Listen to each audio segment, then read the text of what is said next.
Hey guys, thanks for watching. Thanks for listening. This is your host, Thomas Tyree from On the Hot Podcast.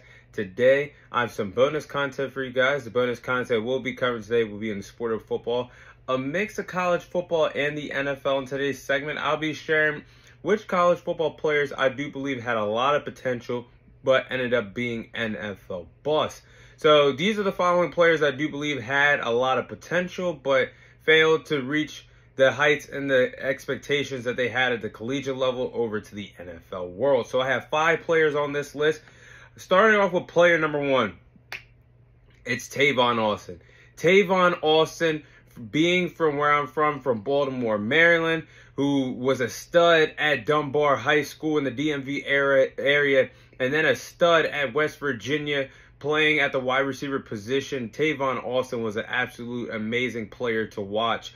And Tavon Austin, in my opinion, has one of, if not the greatest college football highlight tape in college football history. I mean, at the time, I was a youngster, playing football, and I always got motivated watching Tavon Austin's film when I played the game of football. So that's how exciting Tavon Austin's game was. And the man was a rich man's Deebo Samuel of what Deebo Samuel, how he was using Kyle Shanahan's offense as a gadget player. Tavon Austin, how he was used at West Virginia as a wide receiver. You can line him up as a tailback and as a running back. You could make him a punt returner. He was dangerous at all 3 positions, and he was electrifying with the ball in his hands in open space. The man was a perfect gadget player. And when he was the 8th overall pick in the 2013 draft, when the Rams were the St. Louis Rams, I thought Tavon Austin was going to take off in the NFL. But man, he only had 244 catches, 2,239 receiving yards, and only had 16 total touchdowns in his NFL career.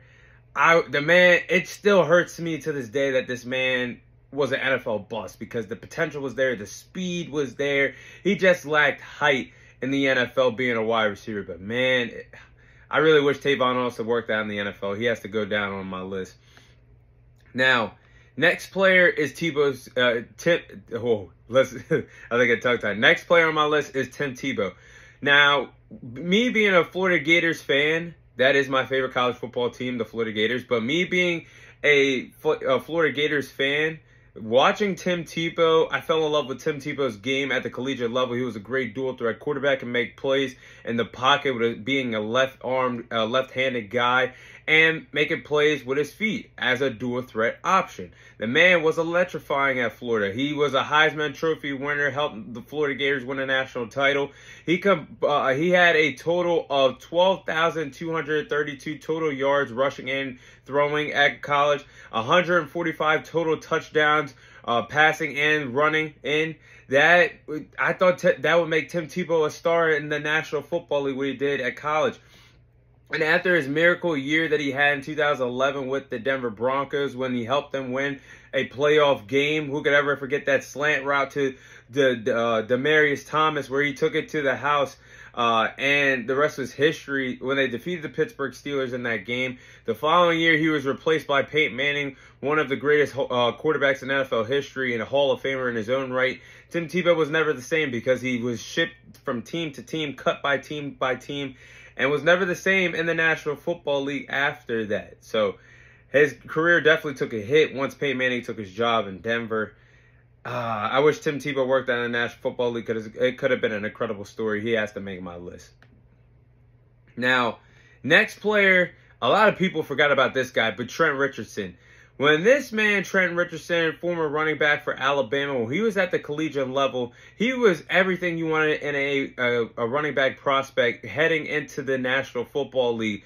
And when he entered the NFL in 2012, he was the 3rd overall pick with the Cleveland Browns in the 2012 NFL Draft. The man was very patient in the backfield, was very patient dissecting which lanes and dissecting which holes to cut through behind his offensive lineman at Alabama. He was a powerful running back. After his rookie season with the Cleveland Browns, just 2 games into his sophomore season in the National Football League, he was actually traded to the Indianapolis Colts for a future first-round pick. And at the time, this was a wild trade, because a lot of people believed that Trent Richardson would be an outstanding running back. But in reality, the Browns finessed the Colts getting that first-round pick. But At the time, it looked like a good trade because you had Andrew Luck at the quarterback position, and then you had Trent Richardson by his side at the running back position. And things started to decline once he got to Indianapolis because Trent Richardson averaged 2.9 yards per carry and was released by the team in the following year, 2014, and never played in the NFL ever since. Man, Trent Richardson, I thought that man was going to be electrifying in the National Football League, but it never duplicated. And he has to be a bust on my list. Now, next one is always, this guy always makes everybody's list in terms of bust in the National Football League. Jamarcus Russell. When Jamarcus Russell got into the National Football League when he was the first overall pick in the 2007 NFL Draft by the Raiders, everybody thought this was the next big thing. And it turned out to be the next big waste because Jamarcus Russell's film at LSU when he was playing in the SEC conference showed that he would be a good quarterback for his size. He learned how to read and dissect defenses playing with LSU, but that never turned out to be the case with the Raiders. And the man went on to fail in the National Football League. I mean, he threw, look at these stats right here.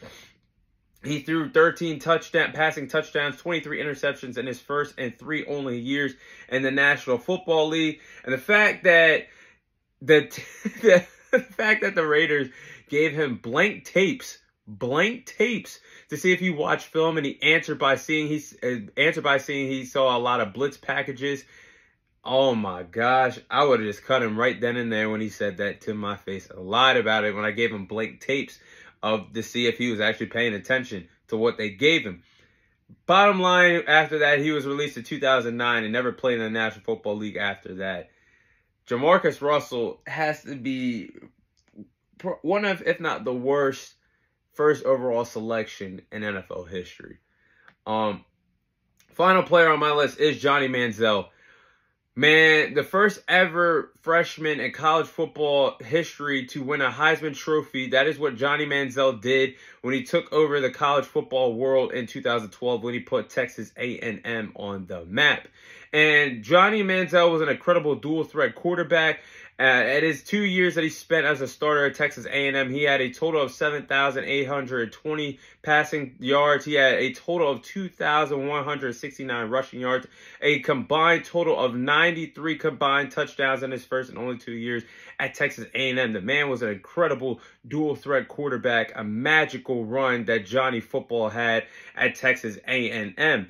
And what killed Johnny Manziel was the distractions off the field, that he let the fame, the money, and the fortune get to him before his career could even had a chance, before it even had a chance of taking off.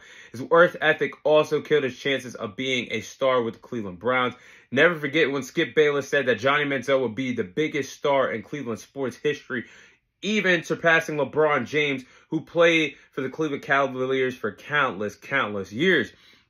And I remember when Johnny Manziel was drafted in that NFL draft that year. I remember I was, of course, you guys see the poster, me being a Dallas Cowboys fan. I was praying that Jerry Jones drafted Johnny Manziel to take over Texas and to get Tony Romo out of there.